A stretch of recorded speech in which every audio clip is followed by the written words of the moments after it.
I saw you just walk in, so I think we're about ready to begin.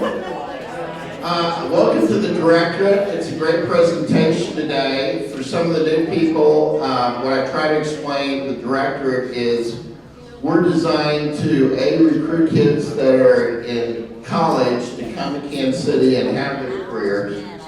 And then for those that have had their careers here, want to start, we want them to meet some people. And also, good or bad, we want to teach the young people the difference between a college mixer and what a business lunch is. And we've done pretty well on that. And we also have included some people around Kansas City that I think are both great networkers and great entrepreneurs, so that you can meet people that have done what you want to do. The first thing I'm going to do is introduce the kids that came up from KU and are in college, because I think it takes a lot of nerve to leave Lawrence campus and drive to Kansas City and have lunch with a bunch of adults. First person I'm going to introduce is Henning. Han, will you stand up? Hands behind your back. What's your major, Han? Yes, my name is Han Penny. I'm up at the University of Kansas, a senior, and I study mechanical engineering. And as far as I can tell, you're the only mechanical engineering person in the house right now. Okay, Lily Herrera. Don't worry about Lily. That's part of learning how to do it with us, because we're friendly, okay? Lily's a junior, I believe. Yes, I'm a junior at KU. I'm studying digital marketing, and I have a minor in business as well. And you're kind of in charge of the Bartle Scout Camp, too, I think. You're one of the senior associates. Jackson Jacob, also known as JJ. Jackson Jacobs. I'm a senior at KU, business administration, professional selling, trying to get into commercial real estate investment sales. One thing about JJ, he gets things done, and he's going to be a great sales guy. Let me drop down to Jacob Podaberic, also an engineering major. Yeah, I'm Jacob Podaberic. I'm a junior at KU, and I am a mechanical engineering. And Jacob's part of the group that's bringing the DUs back to KU. So well done, Jacob. Jack Ritter. Hi everyone, my name is Jack Ritter. I'm a junior at KU, and I'm studying journalism, also with a minor in business. And Jack was president of Beta House, which is always an unnerving thing. In addition to that, don't you, you're a sports writer. Just tell us what you do in sports writing. Yes sir, I write for a company called 24/7 Sports. They're owned by CBS Sports, and I cover KU football, basketball, and occasionally baseball if they're playing well, which it seems they are. Very good. Gavin Dennon. Gavin, I introduced last time, if you recall, he plays golf for Baker, right? And how is the season going? The reason why he's wearing a mustache is he won last week, and both his boss and I would not allow him to do the mustache, but he's played against his lucky mustache. If you know win the conference championship, boy, that's going off. Very good. Did I miss any of the other students? Oh, God. Andrew McGee. Yeah, I'm Andrew Murga. I'm privileged to serve as the student body president at KU, Phi Kappa Psi, and I'm a finance major.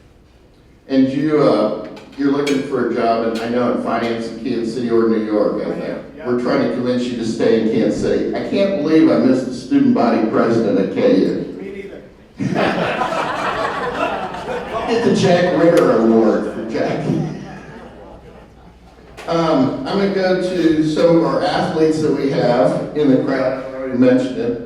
T-Han, will you stand up? Many of you will remember T-Han when he wore his Jayhawk jersey. He had the best mullet in the Big 12, I think.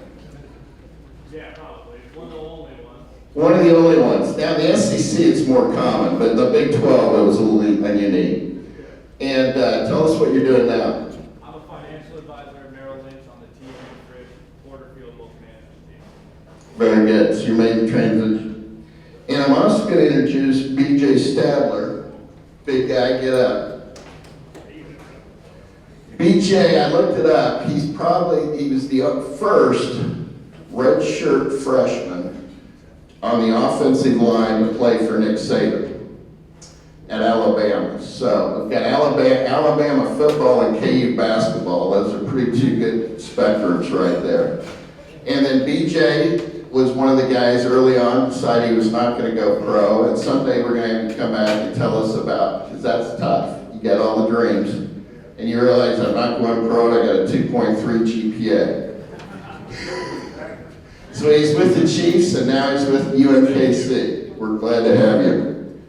We got a mother-daughter team back there, Julie Mulhern and Katie. Katie's with Lockton. Julie, will you stand up? I think we've got about 3 authors in the group today, but Julie was one of the first best-selling authors that I've ever met.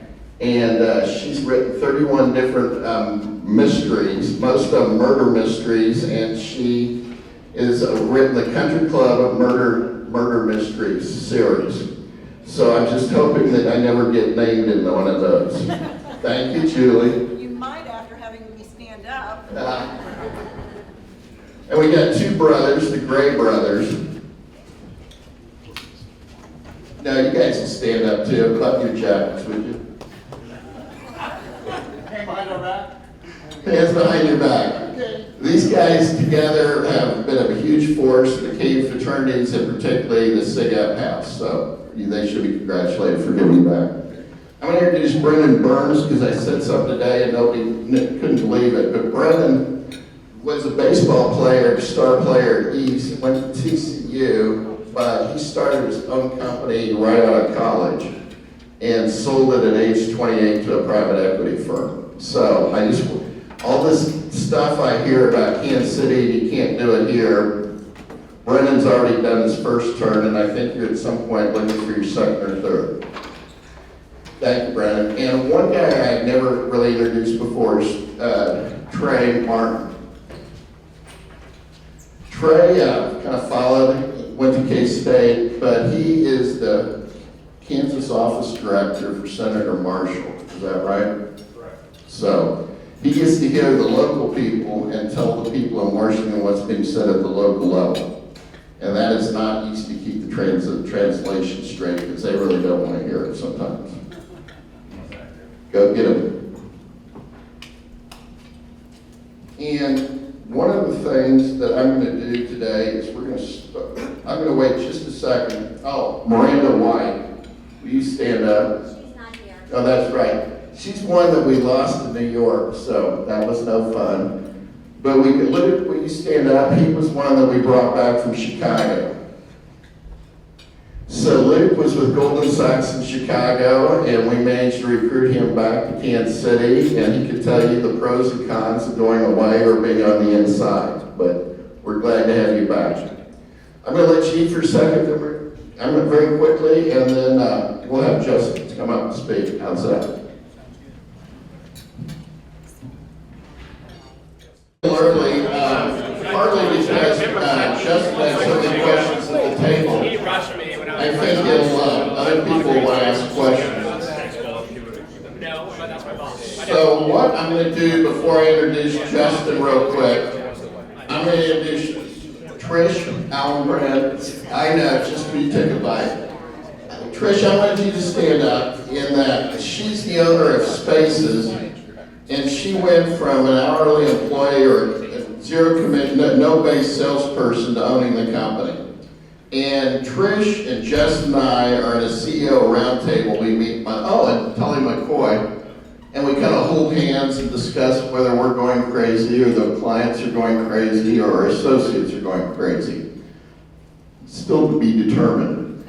But in any event, since we're together, I want to introduce Trish. In addition to, she's right now with Yellowstone and Madison.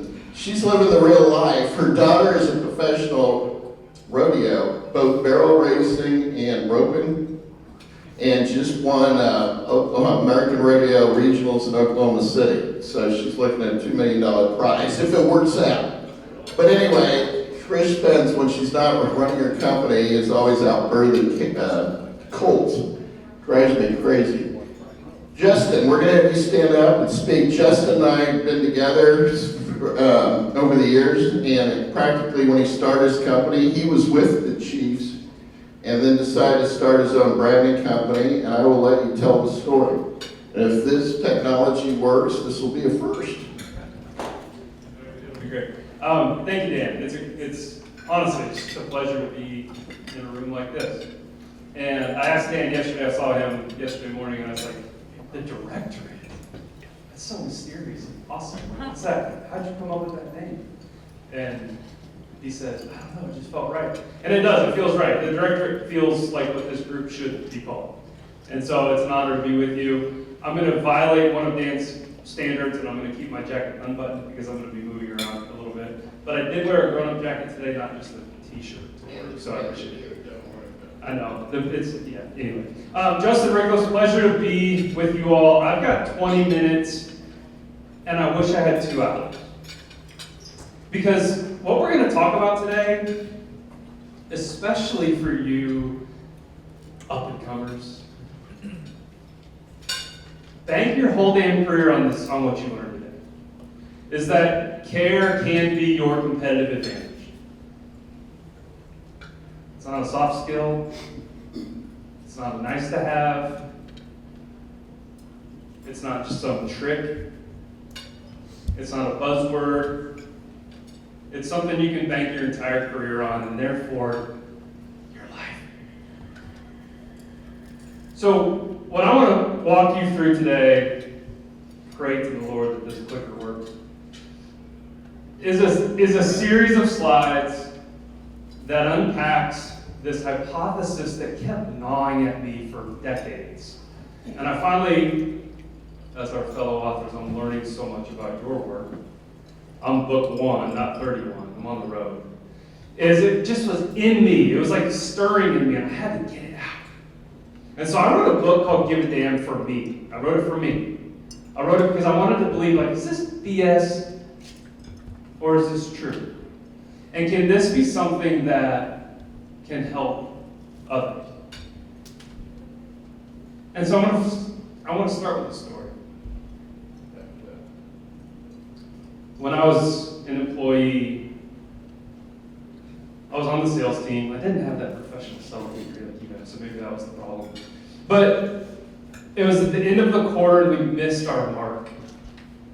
And so 6 of us got an email, the whole sales team, that said, there's an emergency meeting in 15 minutes. All right. So you do what you do in those 14 minutes. You go huddle in corners, you gossip about the boss, you try to figure out what in the heck is happening. At the 15-minute mark, we usher, comply into the conference room, and HR is in the room. Who's getting fired? Maybe all of us. The boss shows up 2 minutes late to the emergency meeting, sits at the head of the table, and just ripped us. You've missed the mark, your pipeline sucks, the client work is terrible, you didn't hit the revenue. And she said this phrase then that, there it goes. She said this to a bunch of adults. You are an embarrassment to the owner. And for a moment, I'm like, maybe she's right. Maybe she's right. Maybe we are an embarrassment. Maybe this is when all 6 of us get fired. My question for you is, you don't have to answer this out loud, but I do hope you answer it. When did a brand or a boss treat you that way? Bank of America. Not small batch banking like the Bank of Prairie Village. Bank of America treats you that way. When did a brand or a boss treat you that way? They might not have said you're an embarrassment, but they made you feel like you were an embarrassment. They made you feel bad. We live in such wild times, don't we? If anybody's seen this show, Severance, on Apple TV, where you quite literally check your humanity upstairs turn in your badge, and you go to this underground weird bunker, and you type on this awful, god-awful cubicle bill for 8 hours and then return to your humanity upstairs. You sever from your soul. It's not too far from like what corporate stuff looks like if we're not careful. 81% of United States employees dread Monday. I didn't make that up. Gallup told me that on the internet. 81% of United States employees dread Monday. Do you know what dread feels like? Oh my God, I have to go to that place. Oh, Sunday scaries. All these weird terms we've created. Quiet quitting, Sunday scaries, all this stuff. You know why? Because 81% of us dread going to work. The inverse of this is fascinating. Shout out to the Great Plains Trust Company crew, Rima, telling amazing stories on video. Thanks for trusting us with that work, Totally McCoy. Highly engaged teams are 23% more profitable. If you have any revenue responsibilities in this room, would you sign up for 23% more profitable work? I would. Brett Peters would. He works with us. So we have this gap. So the thesis is, can care be a competitive advantage or just this weird thing we heard about eating BLTs and cheeseburgers? Can it actually work? Every November 11th at 7:15 a.m., a group of us go into High Peak in Liberty, Missouri. And we have breakfast with my father, who is an Air Force veteran. And guess what High Peak does? Here's your bill. Pay for your old man's breakfast. Is that what they say? Hey, it's on us today. The other 364 days, you got to buy it. This day, we're going to buy it. Not just for the old man, but for the young kids, too. And for the moderately old man and his family. Care can be a competitive advantage. And if you don't believe me, believe true at Kathy, who started Chick-fil-A. They've done okay. They're open 6 days of the week. And they dwarf their competitive set in every meaningful metric. Revenue, profitability, per restaurant, growth, retention, growth of their team. He says care and commerce can coexist.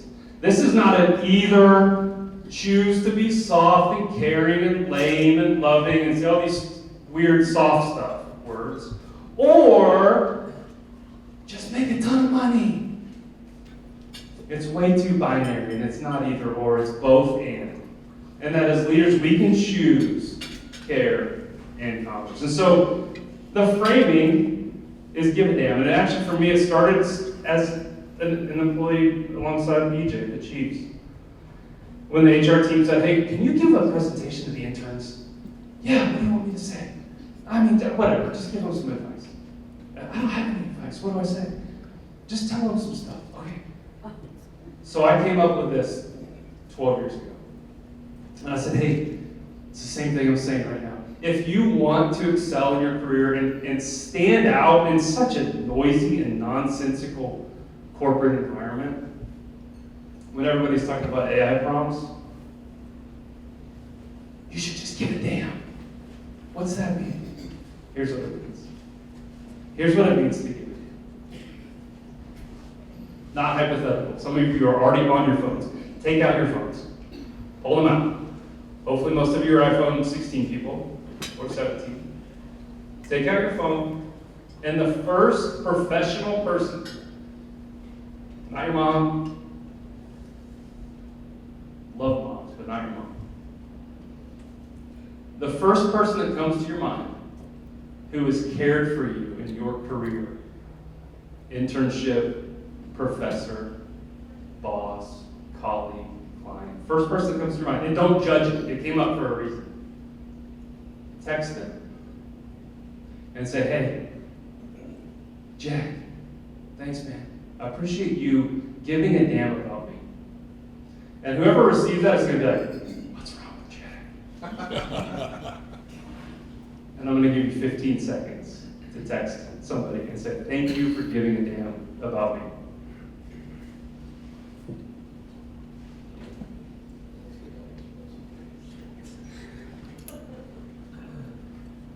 And then when you're done, put your phones away.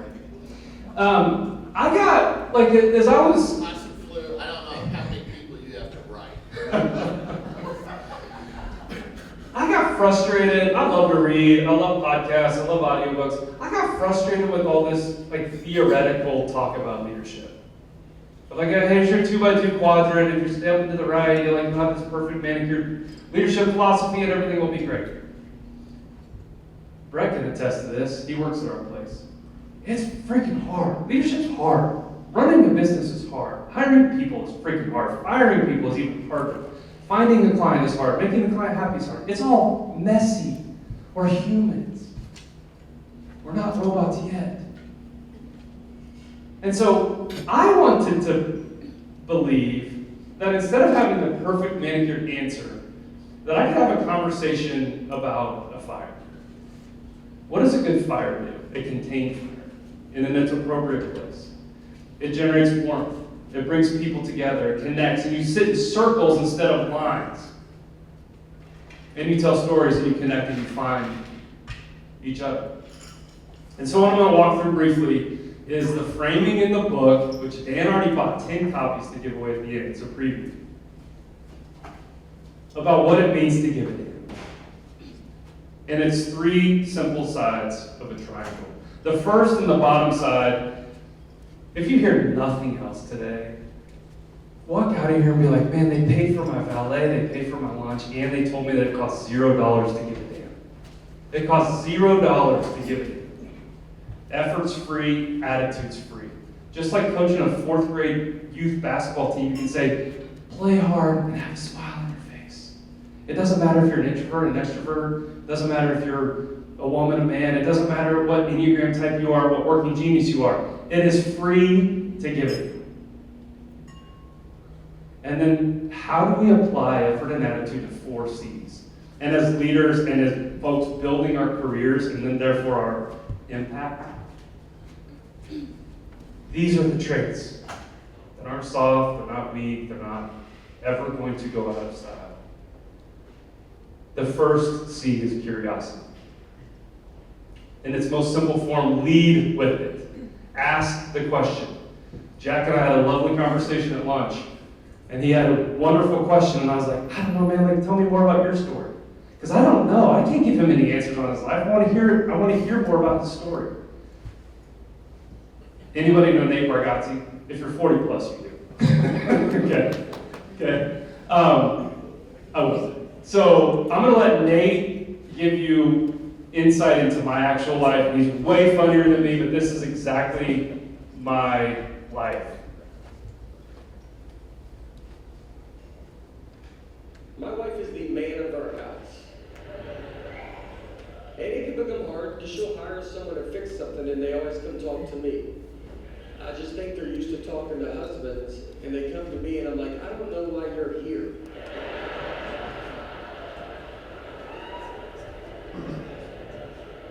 We had our water heater, something, I don't know, but I walked by at the wrong time, now I'm in a water heater conversation. And I'm like, yeah, well, these tough times for water heaters, yeah, like this. Well, finally, he's like, well, where's the water heater at? And I was like, I don't know. And I don't think we have one, to be honest. And we would like to buy one from you today.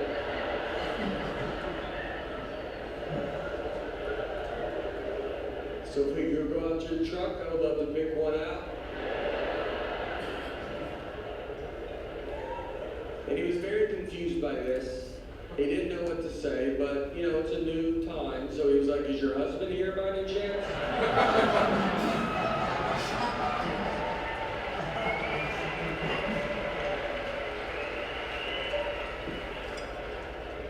I said, yeah, she's around here somewhere. She's probably in the shed. So good. He's the best. This is a picture on Christmas Eve last year. And we've got 5 kids, we're kind of crazy. We've got 5 kids, and our nephews were there, brother-in-law, sister-in-law. My wife, you can't really see it, she's standing in between the sink and the island. And I'm cooking grilled cheese on the black side. And I took this picture because it means a lot to me. Like, everybody in that picture means a lot to me. But it reminded me that during the pandemic, when that was a weird time, especially when we had jobs. And we were like just huddled up at home, like banging out Zoom calls. With like nobody questioned how crazy it was. We were just like endless Zoom calls. And my wife realized at that moment that we needed new windows. And I was like, we don't need new windows. Like, windows suck. Windows are expensive. They don't really offer any additional value. They are expensive. She got 2 bids. The first guy rolls in, and just like with Trisha, he gets hella close, and he starts going through his iPad, his predetermined sales pitch. Here's our product, here's the pricing, here's where they're manufactured, they've got triple panes and all this like crazy UV rating. And by the way, when we get to the pricing part, I can't review that with you until your husband's off his call.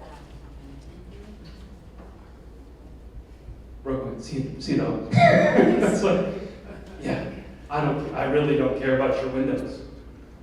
Next guy comes, knocks on the door, literally the next day. Has a sweet truck. And he's like, hey, can you like show me around the house? And she's like, you mean like inside, like this last freak came? No, like just walk me around the house and we'll just take a look at the property. And so as they're walking, guess what he's doing? Asking questions. You guys have kids? Yeah, I've got a lot, 5 kids. Oh, 4 girls, 1 boy. Those are 4.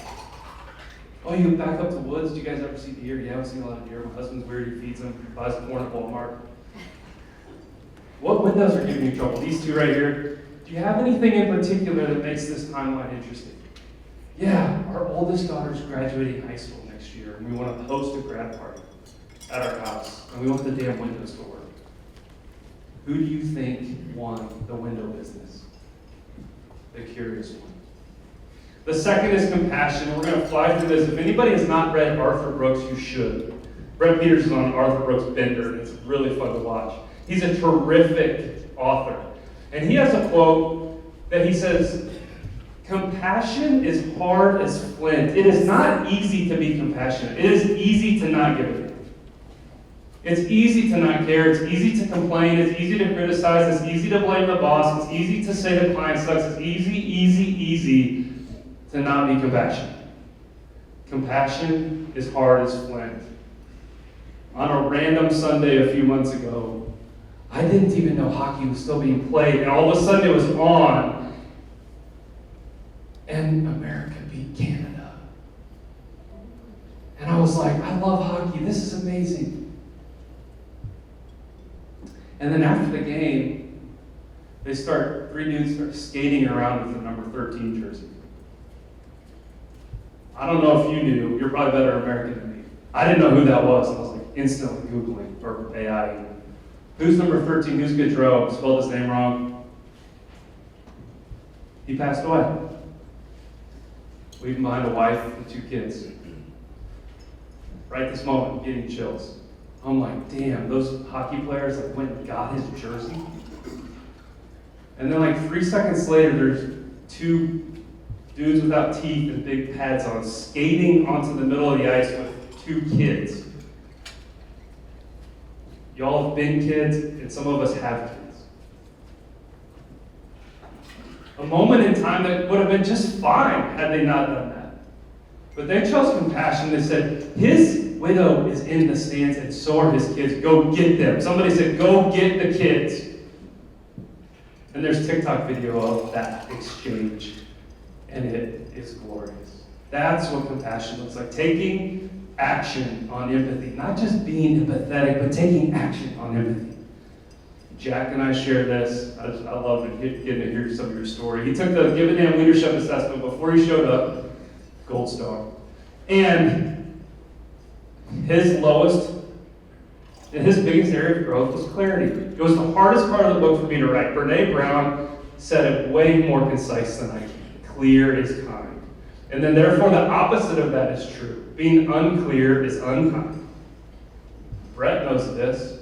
It's hard sometimes for me to be specific and clear. It's easy for me to say, hey, we're going here, we're going to go do this, we're going to go grow revenue, get some more clients, hire some more people. This is where we're going. And then Brett's like, yeah, but like, what specifically are we doing? I don't know. Clarity is hard work, but it's required for the leader to be clear. We were joking here at the table. BJ actually played football. I worked in football. But when we worked at the Chiefs, Andy Reid came to town. He's pretty good at what he does. And one of the PR guys came up to the sponsorship crew and they said, hey, when Andy's in the room, like at a client event or whatever, don't lean on the wall. And I was like, that's so random. Like, I don't think I lean on the wall at all, but maybe I do. And like, he's like, yeah, if you're ever like in a room with Andy, don't lean. And BJ shaking his head, he's got like scar tissue. Like, Andy has clear standards. Yeah, he lets him run the ring around the rosy play, but he has a clear standard in the system of what he expects. And it's lazy leadership if you don't get clear with your own expectations. And the last one is to use a Go Royals baseball analogy, great news this morning. As we round third and head for home, it's super easy to be curious for a moment. You can like show up kind of compassionate every now and then. You can work a little bit in a Google Doc and get clear. It's the wonderful, hard work of consistency that is what compounds. Being consistent for the long run. I learned this lesson from an 18-year-old named Rowan, who is our middle daughter. She's on the right there. She's a senior. She's going to Arkansas, not KU. And I went to Mizzou, so I'm surprised you guys let me come. My wife, our son, our youngest daughter, and our middle daughter, Rowan, on the right. It was with Tully and Trisha and Dan and others last June when I got a text in our family text chat, which is named Bam for some reason. And it's Rowan at Pitt State at team camp with ice on her knee. So no context, doesn't say any damn thing, like just literally a picture of her knee with ice on it.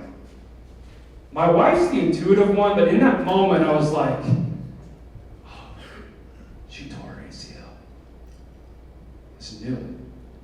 I stepped out of that room, I called her. And I was like, what happened? She's like, the trainer says it's probably gonna be fine. I was like, did you hear a pop? She's like, yeah. But the trainer says it's probably gonna be okay. I'm like, you probably tore it. We get her back, we take her to KU.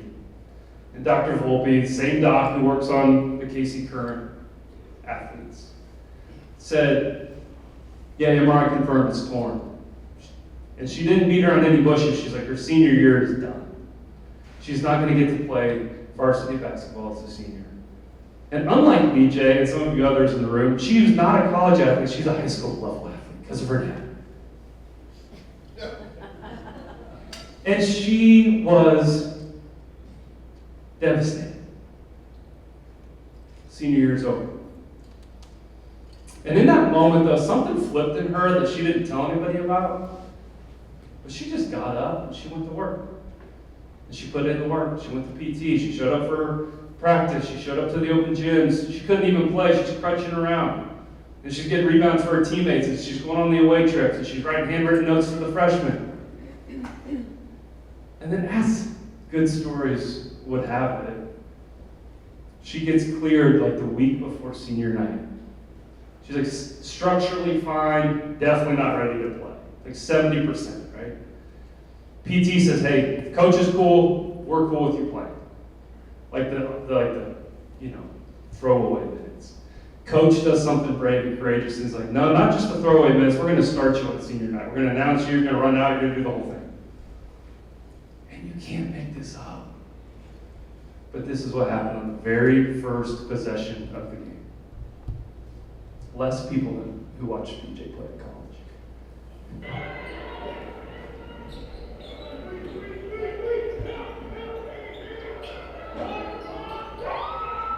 She friggin' buries the three.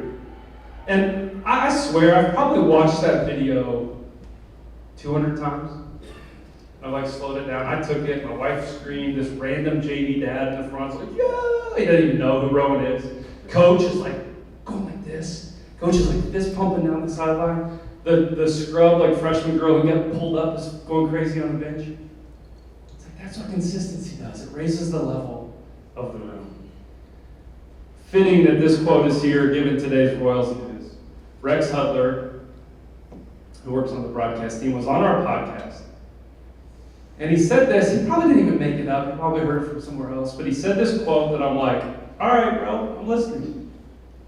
He said there are two types of leaders, and they're frankly, and by the way, leadership is not like an age or a title or a certain kind of office. It's an invitation. There are two types of leaders, drains and fountains. Drains pull the energy out of the room, fountains spring up and give life to all those around them. Whew. Every room, every conversation, every meeting, are you a drain or are you a fountain? We have time for 2 show and tells. Did anybody get a text back from your random give a damn snapshot that you sent? Back. Yes. You, Julie. Yes, uh-huh. What did, if you're willing to share, what did that person say? She told me that she was delighted to hear from me and she was in the hospital. Oh, amazing. An opportunity to connect. One more. I saw a hand. Okay, right here. Today gave you your career, you owe me 2% of your earnings. I love it. I love it. That's awesome. Was that from Tully? Well done, Tully. That's awesome. I love it.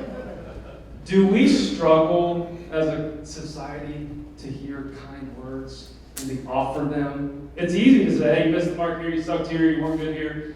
Offer yourself and your encouragement to others. My first job when I was coming out of Mizzou, a lot of y'all's age, was with this amazing man, Clyde Lear, on the right.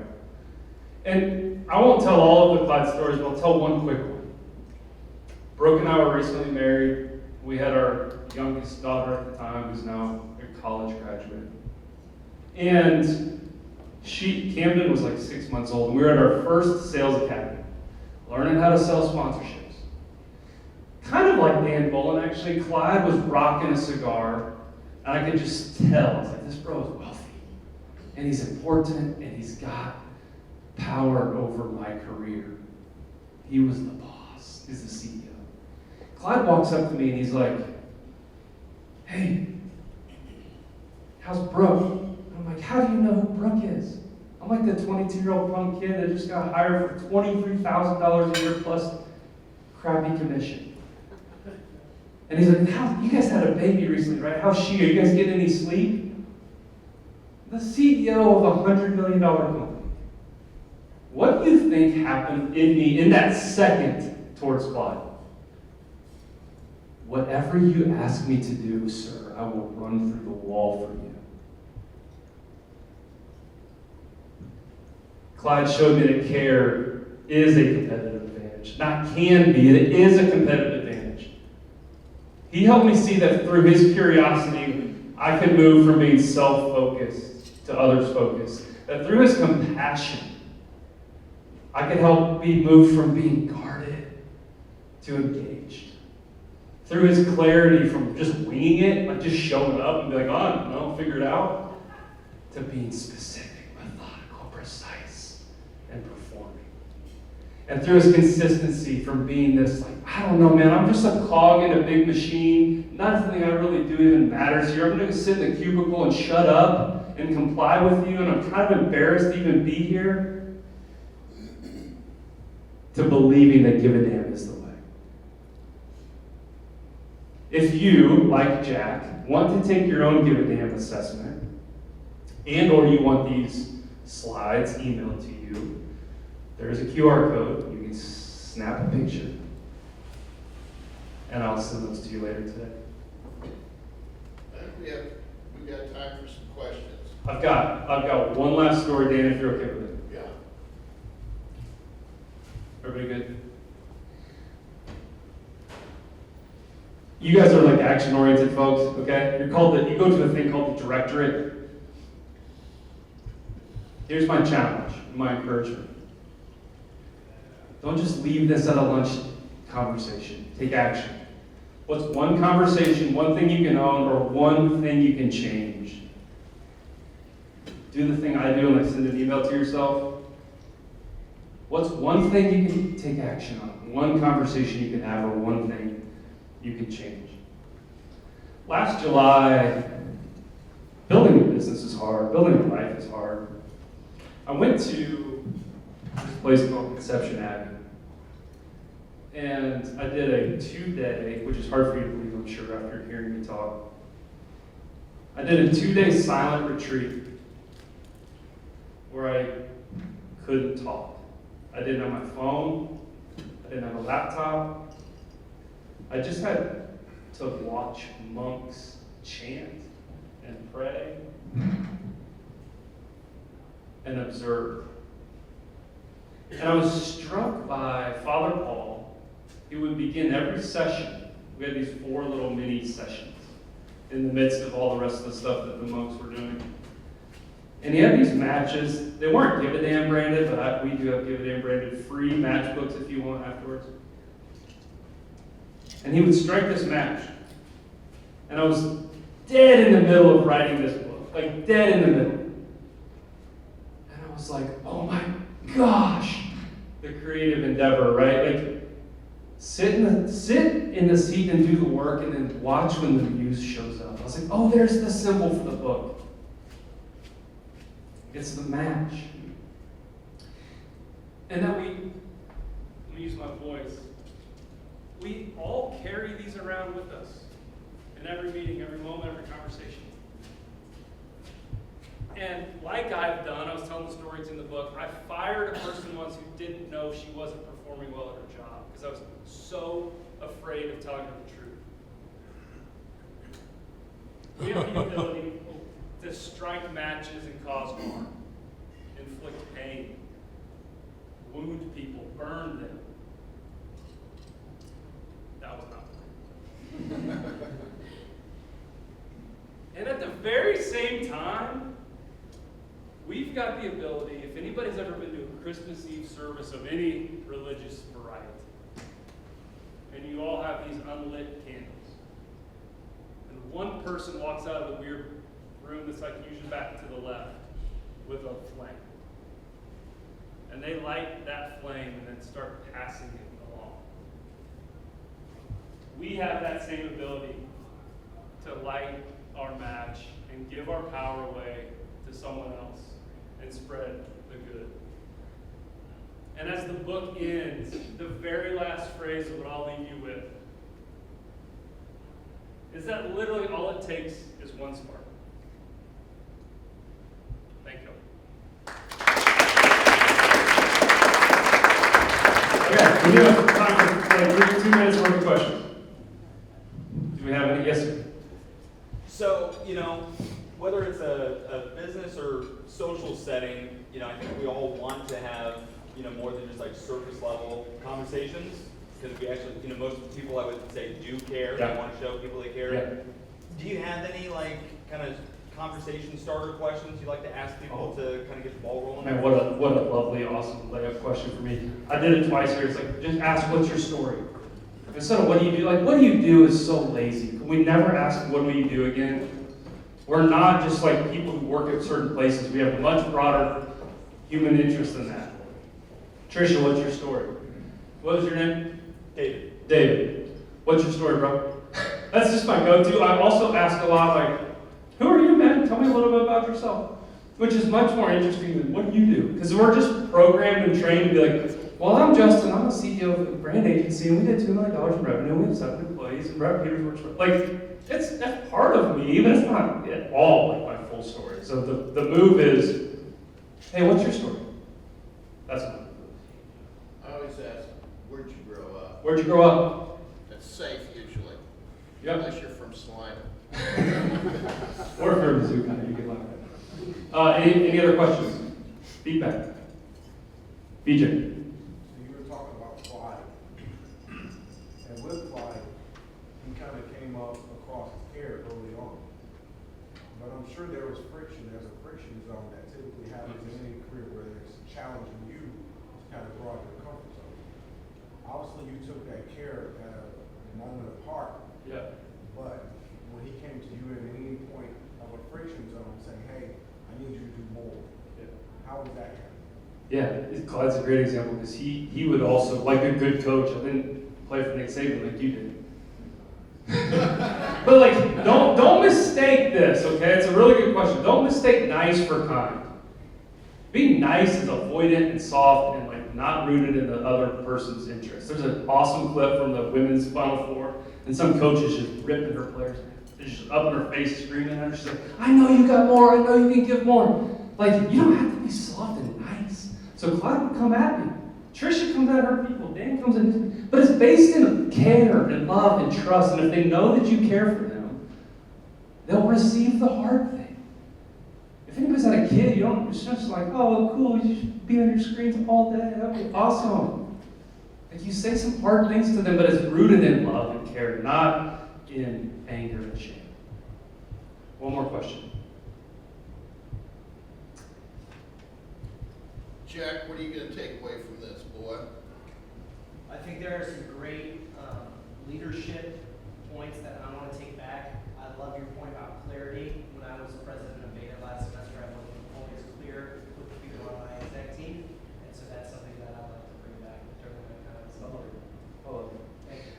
Well done. Dan bought 10 books for people. If anybody wants to come grab a free book, there's also stickers, because we love stickers, matches, and little note cards if you want to handwrite somebody and say, hey, thanks for giving a damn about me. All that's free up at the front table.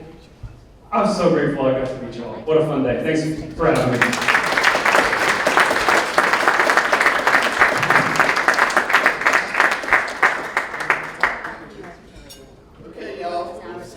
We'll see you in May, and it'll be a good one. I'll probably put it in late May, and the goal will be to have some students back.